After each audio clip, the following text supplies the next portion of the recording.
कुछ बच्चे होते हैं जैसे वो बाय बर्थ किसी एलिमेंट के साथ पैदा हुए हैं, कोई फिजिकल, किसी की बर्थ मार्क्स होते हैं छोटी सी चीज़, Yeah. और किसी को बड़ी बड़ी बीमारियां होती हैं बाय बर्थ, कोई टेढ़ा पैदा होता है, कोई डिसेबल पैदा होता है। ये भी रिलेटेड है पास्ट लाइफ से। You have to remember कि सोल अपनी लाइफ चूज करता है. He has chosen to be born with that disability क्योंकि उसको पता है कि इसको हैंडल करने में जो चैलेंजेस आएंगे उससे मैं सीखूंगा. और सोल का पर्पस ही ग्रोथ है. ह्यूमन माइंड का पर्पस नहीं है. वो कहते हैं क्यों क्यों क्यों हुआ ये, बट सोल का पर्पस इज ग्रोथ. और उसको पता है ये चैलेंज फेस करूंगा तो मैं सीखूंगा. कई बार सोल की खुद की जर्नी होती है. It is born with this deformity और जो भी प्रॉब्लम्स होती हैं. कई बार parents have to learn something. Parents की भी तो लर्निंग वाली जर्नी है ना. तो पेरेंट्स को भी लर्न करना है कि मेरे पास ऐसा बच्चा क्यों है। हाँ कि अब मैं इसको कैसे हैंडल करूँ. उनको पेशेंस आ जाती है, उनको एक्सेप्टेंस आ जाती है. कितनी चीज़ें सीखते हैं वो ऐसे बच्चे हैंडल करने के लिए. मतलब किसी और को तो ना भी करे पर अपने बच्चे को तो हैंडल करना ही पड़ेगा ना. And they are learning and growing in the process.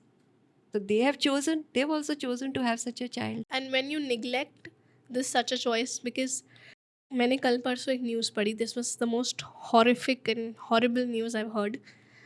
Goa में एक मदर ने अपने बच्चे को ले गई, उनके हस्बैंड वाइफ के टसल चल रहे थे, and according to the case, I read this case. It was really लड़का horrible. माँ Yeah, बाप के yeah. पास जाता, मगर she went to Goa, she killed his son, her son, she killed her son, and उनके पीसेस करके सूटकेस में पैक करके she was going back, she was traced by Goa police.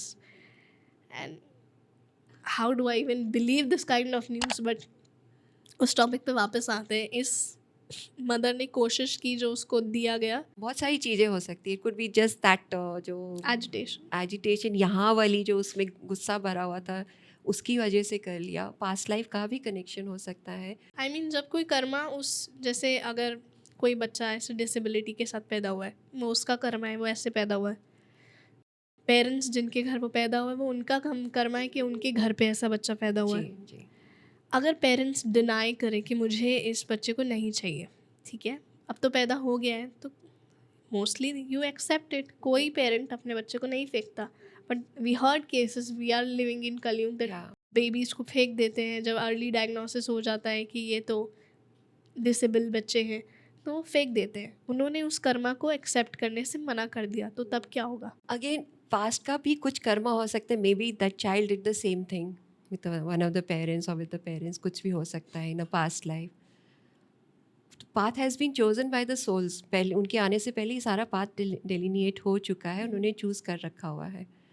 और अगर नहीं है ऐसी कोई चीज़ तो वो आगे के लिए कर्मा इकट्ठा कर रहे हैं. हाँ एग्जैक्टली, मेरे कहने का मतलब था क्योंकि अब ये उनका कर्मा था कि उनको वो एक्सेप्ट करना है या नहीं, वही कि राइट लेना है या लेफ्ट जाना है. उन्होंने लेफ्ट ले लिया तो आगे के लिए और ख़राब कर दिया. बिल्कुल आगे के लिए उन्होंने कर्मा बना दिया. बेसिस फाउंडेशन ले कर दी उसके लिए. So I think this thumbs up the entire thing, that how live you well today is going to determine how is going to be your next life. Your future lifetimes are going to be. अपनी knowledge को upgrade करने के लिए हमारे clips और shorts channel को subscribe कीजिए.